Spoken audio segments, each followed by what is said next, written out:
Hello everyone बेटा आज दा टॉपिक है एक्सरसाइज 11C 11C एक्सरसाइज ਦੇ ਵਿੱਚ क्वेश्चन नंबर 1 करवा रही है बेटा बाकी क्वेश्चन 4 5 6 7 8 12 11 13 14 15 16 17 ये सारे क्वेश्चन सेम है इस क्वेश्चन नंबर 1 की तरह ठीक है। ਹੁਣ देखो बुक ਦੇ ਵਿੱਚ ਵੀ ਇਸ क्वेश्चन ਨੂੰ ਕਰਨ ਦੇ ਦੋ ਮੈਥਡ ਹੈ ਇੱਕ एग्जाम्पल 1 ਐਂਡ एग्जाम्पल 2 ਕੀਤੀ ਹੋਈ ਇਹਨਾਂ ਨੇ। एग्जाम्पल 1 ਦੇ ਵਿੱਚ ਲੈਂਥ ਆਫ ਪ੍ਰੋਜੈਕਸ਼ਨ ਯੂਜ਼ ਕਰਕੇ ਕੱਢਿਆ ਹੋਇਆ ਹੈ ਐਂਡ एग्जाम्पल 2 ਦੇ ਵਿੱਚ ਜਿਵੇਂ ਮੈਂ ਕਰਵਾਉਂਗੀ ਉਵੇਂ ਕੀਤਾ ਹੋਇਆ ਹੈ। ਜਿਹੜੇ क्वेश्चन मैं इत्थे लिखे है सारे ਇਹਨਾਂ ਨੂੰ ਜਿਵੇਂ ਮੈਂ क्वेश्चन करवा रही हाँ सेम उस इस मैथड नाल ही करने हैं ठीक है। देखो क्वेश्चन की है बेटा find the distance of the point 1 2 3 from the line joining the points this and this. उन्हें कहते ਆਪਾਂ एक पॉइंट है 1 2 3 ਇਹਦਾ डिस्टेंस फाइंड आउट करना है from the line joining the points जो डिस्टेंस कढ़ना है मतलब एक लाइन का किसी दूजी लाइन के उपर परपेंडिकुलर डिस्टेंस हो गया तो जिस लाइन के उपर कढ़ना है वो अपन पॉइंट्स गिवन है एंडिंग एक पॉइंट है -1 2 5 एक है 2 3 4। हूँ देखो इन्हूं करन दा मैथड की है सब तो पहले जो पॉइंट्स गिवन है तो इन्होंने पॉइंट्स में लैके ए बी इक्वेशन बना लो। अगर 2 पॉइंट्स गिवन हो तो इक्वेशन बनाने का मैथड होंगे x minus x1 upon x2 minus x1 y minus y1 upon y2 minus y1 z minus z1 upon z2 minus z1। तो बेटा फर्स्ट वाले पॉइंट होंगे x1 y1 z1 सैकेंड वाले होंगे x2 y2 z2। तो इन्हें सारे पॉइंट्स में पुट करो x1 की जगह पर 1 x2 की जगह पर 2 x3 की जगह पर 5 नीचे 2 तो -1 2 -1 -3 हो गया 3 - 2 इज़ 1 4 - 5 इज़ -1। तो इक्वेशन ऑफ लाइन आ गई ए बी। तो फिर देखना है कि जी अपने को इक्वेशन आई है तो अपने को इस लाइन के उपर एक पॉइंट चाहिए तो पॉइंट लैट कर लिया एम चाहिए अपन। तो एम पॉइंट किमें फाइंड आउट करना होंगे किसी भी लाइन का कोई भी पॉइंट फाइंड आउट करना हो तो लाइन में किसी भी एक स्केलर के इक्वल रख लो। तो मैं सारी लाइन में एक के दी इक्वल रख लिया तो इतों एक्स की वैल्यू कितनी आऊगी 3k - 1 वाई की वैल्यू बेटा k + 2 जेड की वैल्यू -k + 5 ठीक है। हूँ अपने को any point on line A B is M आ गया। हूँ देखो if these lines are perpendicular to each other मतलब P M and A B अगर परपेंडिकुलर है तो दोनों की डायरैक्शन रेशियोज की डॉट की इक्वल होगी 0 के। हूँ A B the direction ratios अपन पता लग गई की है 3 1 -1 ये है direction ratios of A B. हूँ अपन डायरैक्शन रेशियोज चाहिए पी एम दियाँ अगर 2 पॉइंट्स गिवन हो एम पॉइंट भी अपने कट लिया कि कढ़िया अपने 3k - 1 k + 2 -k + 5 ये अपने को एम पॉइंट आ गया। अगर अपन 2 पॉइंट्स गिवन है किसी लाइन के तो उन्होंने डायरैक्शन रेशियोज आप किमें कढ़ते हैं P am the direction ratios होंगे एम के विचों पी का पॉइंट घटा दो तो 3k - 1 के विचों 1 घटाया नाउ k + 2 के विचों 2 पॉइंट घटा देंगे -k + 5 के विचों 3 घटा देंगे तो की हो जाएंगे बेटा 3k - 2 k -k + 2। ये डायरैक्शन रेशियोज हो गई पी एम दियाँ ये है ए बी दियाँ A B and P M is perpendicular to each other. अगर ये लाइन्स परपेंडिकुलर है तो इन्हों की डायरैक्शन रेशियोज की डॉट की इक्वल होगी 0 के। तो इधर होगी 3 की मल्टीप्लाई 3k - 2 नाल 1 की मल्टीप्लाई k नाल -1 की सारी टर्म नाल तो इक्वल टू की होगी 0 के। तेनों सॉल्व करके बेटा k फाइंड आउट कर लिया तो k कितना आ गया 8/11। हूँ इन्होंने क्या डिस्टेंस करना डिस्टेंस हमेशा यूजिंग डिस्टेंस फॉर्मूले नाल निकलूगा।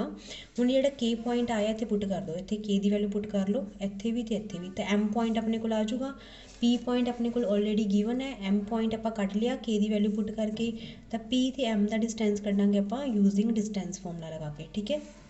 एम पॉइंट आप कढ़ लेंगे के की वैल्यू 8/11 पुट करके पी पॉइंट अपन गिवन है पी पॉइंट हैगा 1 2 3 तो यूजिंग डिस्टेंस फॉर्मूला ला के बेटा पी एम कढ़ लेंगे तो पी एम की निकलूगा √ इस पॉइंट के फर्स्ट पॉइंट कटा गया उसका स्केयर फिर 30/11 - 2 का स्केयर 47/11 - 3 का स्केयर यदा स्क्वेयरिंग किया बेटा सॉल्व करके डिस्टेंस आ गया √ 24/11। बेटा पता लगे की सीगा की करना है कि अगर लाइन गिवन है ये भी ठीक है अगर 2 पॉइंट्स गिवन है तो पहला लाइन कन्वर्ट करो उन्होंने के दी इक्वल रख के वो पॉइंट्स कट लो ਜਿਹੜੇ पॉइंट्स आएंगे उन्होंने पॉइंट्स में पी माइनस करके direction ratios of P M आ जाएगियाँ A B the direction ratios given है 3 1 -1 दोनों की डायरैक्शन रेशियोज की डॉट इक्वल टू आ जाएगी 0 के तो के आ जाऊगा के उत्थे पुट करांगे तो एम पॉइंट आ गया पी पॉइंट ऑलरेडी गिवन है तो यूजिंग डिस्टेंस फॉर्मूला लगा के पी एम। नैक्सट है बेटा find distance of the point P from the coordinate axis. अगर कोऑर्डिनेट एक्सिस तो डिस्टेंस फाइंड आउट करने लिए क्या होगा तो 3 एक्सिस हो गए X axis Y axis Z axis. तो एक्स एक्सिस से पॉइंट होंगे बेटा एक्स का point 1 then 0 0 Z axis Y axis से होगा 0 2 0 जेड एक्सिस से 0 0 3।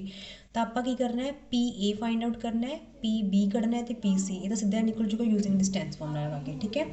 नौ बेटा नाउ क्वेश्चन नंबर थर्ड है बेटा, find the distance of -1 to 5 from the line joining the point from the line passing through point है 3 4 5 ਤੇ ਡਾਇਰੈਕਸ਼ਨ ਰੇਸ਼ੀਓਜ਼ ਗਿਵਨ ਹੈ। ਦੇਖੋ ਹੁਣ ਇਹਦੇ ਵਿੱਚ ਬੇਟਾ ਇੱਕ ਪਾਸਿੰਗ ਪੁਆਇੰਟ ਹੈ ਤੇ ਇੱਕ ਡਾਇਰੈਕਸ਼ਨ ਰੇਸ਼ੀਓਜ਼ ਗਿਵਨ ਹੈ।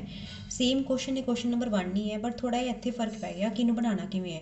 ਸੇਮ ਆ ਪੁਆਇੰਟ ਦਿੱਤਾ ਹੋਇਆ -1 to 5, ਇਹਦੇ ਪਾਸਿੰਗ ਪੁਆਇੰਟ है तो इक्वेशन की लिखी जाऊगी। पासिंग पॉइंट यूज़ करांगे x -3 y -4 z -5।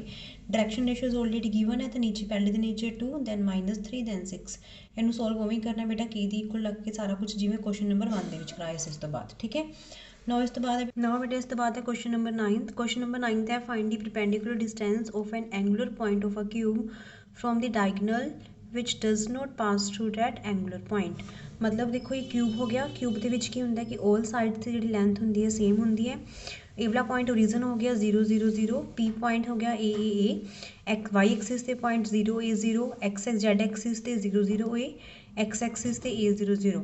हुण देखो इन्होंने कहा कि कोई डायगोनल है, डायगोनल तो जो परपेंडिकुलर डिस्टेंस पै रहा उस पॉइंट का, तो पॉइंट पी उस डायगोनल के विचों पास होकर ना जाए। ਹੁਣ अगर आप ए एल डायगोनल लै रहे हैं तो ए एल डायगोनल का ओरिजन तो आप डिस्टेंस फाइंड आउट करांगे। ठीक है, तो सिर्फ आप इन्ना क्वेश्चन कट के अलग बना लें। हुण देखो ए एल तो ओरिजन बना लिया, की बनाया अपने बेटा ए एल तो ओरिजन। ठीक है, ए एल तो ओरिजन पॉइंट, ए पॉइंट हैगा ए 0 0, एल पॉइंट है 0 ए उत्थे पिछों देख लियो वो ओरिजन पॉइंट है 0 0 0। तो ये क्वेश्चन नंबर 1 की तरह हो गया। सब तो पहला इक्वेशन फाइंड आउट करांगे ए एल की। तो 2 पॉइंट फॉर्म की इक्वेशन आप किवें कढ़दे हैं, पहले वाले पॉइंट पास करने, नीचे उन्होंने डायरेक्शन रेशियोज एक्स माइनस ए अपॉन। नाउ आप बेटा इक्वेशन फाइंड आउट करांगे ए एल लाइन की। तो ए एल लाइन की इक्वेशन की बन गई एक्स माइनस ए अपॉन माइनस ए, वाई माइनस 0 अपॉन ए माइनस 0 ए, जेड माइनस 0 अपॉन ए। ठीक है, तो अगर नीचे अगर सेम डायरेक्शन रेशियोज आ जाए तो ये आप कॉमन कट सकते हैं। तो की बन चुका -1 1 1 इज इक्वल टू के रख लाँगे। के का रखने का मतलब है कि अगर आप कोई एनी पॉइंट फाइंड आउट करना M on the line on A L. ठीक है, तो एम पॉइंट फाइंड आउट करने लिए तो एक्स की वैल्यू बेटा कितनी आ जाऊगी -k प्लस ए, वाई की वैल्यू कितनी आऊगी के, जेड की वैल्यू भी कितनी आऊगी के। तो एम पॉइंट अपने को इन्ना आ गया। ठीक है, ਹੁਣ बेटा अगर अपने को एम पॉइंट फाइंड आउट हो गया तो ओ एम ਦੀਆਂ ਡਾਇਰੈਕਸ਼ਨ ਰੇਸ਼ੀਓਜ਼ ਤੇ ए एल ਦੀਆਂ direction ਰੇਸ਼ੀਓਜ਼ the dot equal to ਰੱਖਾਂਗੇ 0 ਤੇ। ਤੇ ਡਾਇਰੈਕਸ਼ਨ ਰੇਸ਼ੀਓਜ਼ ਆਫ ओ एम मतलब एम ਦੇ ਵਿੱਚੋਂ ओ ਪੁਆਇੰਟ ਘਟਾ ਦਾਂਗੇ ਤਾਂ ਡਾਇਰੈਕਸ਼ਨ ਰੇਸ਼ੀਓਜ਼ ਆਫ ओ एम ਆ ਗਈਆਂ।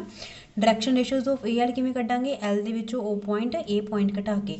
ਤਾਂ ਡਾਇਰੈਕਸ਼ਨ ਰੇਸ਼ੀਓਜ਼ ਆਫ ए एल ਆਪਾਂ ਇੱਥੇ ਵੀ ਕੱਢ ਚੁੱਕੇ -1 1 1, ਇੱਥੇ ਲਿਖਤੀਆਂ -1 1 1। ਹੁਣ ਦੋਨਾਂ ਦੀ ਡੋਟ ਕਰੋ 0 ਦੀ ਇਕੁਅਲ, ਫਸਟ ਵਾਲੇ ਦੀ ਫਸਟ ਨਾਲ ਮਲਟੀਪਲਾਈ, के ਦੀ 1 ਨਾਲ के ਦੀ 1 ਨਾਲ ਇਕੁਅਲ ਟੂ 0। ਤਾਂ के ਕਿੰਨਾ ਆ ਗਿਆ a/3। ਤਾਂ के ਦੀ ਵੈਲਿਊ ਆਪਾਂ m 'ਚ ਪੁੱਟ ਕਰ ਦਾਂਗੇ, ਇੱਥੇ a/3 ਇੱਥੇ a/3 ਇੱਥੇ a/3। ਤਾਂ m ਪੁਆਇੰਟ ਕਿੰਨਾ ਆ ਗਿਆ 2a/3 a/3 ਤੇ a/3। m ਪੁਆਇੰਟ ਆਵਲਾ ਹੋ ਗਿਆ ਬੇਟਾ। o ਪੁਆਇੰਟ ਆਪਣਾ ओरिजन ਦੇ 0 0 0, ਤਾਂ ਆਪਾਂ om ਕੱਢ ਦਾਂਗੇ ਯੂਜ਼ਿੰਗ ਡਿਸਟੈਂਸ ਫਾਰਮੂਲਾ ਲਗਾ ਕੇ। ਤਾਂ om ਕੱਢ ਲਿਆ ਯੂਜ਼ਿੰਗ ਡਿਸਟੈਂਸ ਫਾਰਮੂਲਾ ਲਗਾ ਕੇ a/2/3। ठीक है, ਨਾ बेटा 10th क्वेश्चन है। 10th क्वेश्चन भी सेम है जो आप फस्ट क्वेश्चन किया वो नाल दा ही है, बट ये थोड़ा जा फर्क है कि आप इमेज फाइंड आउट करनी है पी पॉइंट की। हूँ इस पॉइंट की इमेज किमें निकलती है, देखो जिन्ना पॉइंट पी है जो पी का डिस्टेंस एम तो है, नीचे जी वो इमेज बनूगी पी डैश वह डिस्टेंस भी उन्ना ही होगा। तो आ सारा कुछ फाइंड आउट करने के लिए बेटा सब तो पहला तो उवें करांगे जिवें फस्ट क्वेश्चन किया सीगा। तो गिवन लाइन इक्वल टू के रख लिया। इतों एक्स की वैल्यू कितनी आऊगी बेटा k+3, वाई दी -2k -2, जेड की आ जाऊगी 5k+3। तो अपने को इतों पॉइंट आ जाऊगा any point on the line, this point is M. ठीक है, ਹੁਣ अपने को एम पॉइंट आ गया तो direction ratios of P M कर लाँगे, एम के विचों पी पॉइंट घटा के तो की आ गया k+1 -2k -2 5k+2। Direction ratios of given line की है जो अपन लाइन गिवन है उस लाइन की डायरेक्शन रेशियोज है 1 -2 5। ठीक है, ਹੁਣ जो लाइन अपने कड्डी है पी एम तो जिहदियां डायरेक्शन रेशियोज गिवन है दोनों लाइनस आपस के परपेंडिकुलर है, तो दोनों लाइनस की डॉट प्रोडक्ट कि इक्वल होगी 0 के। तो इतों बेटा के कट लिया, के कितना आ गया -1/2।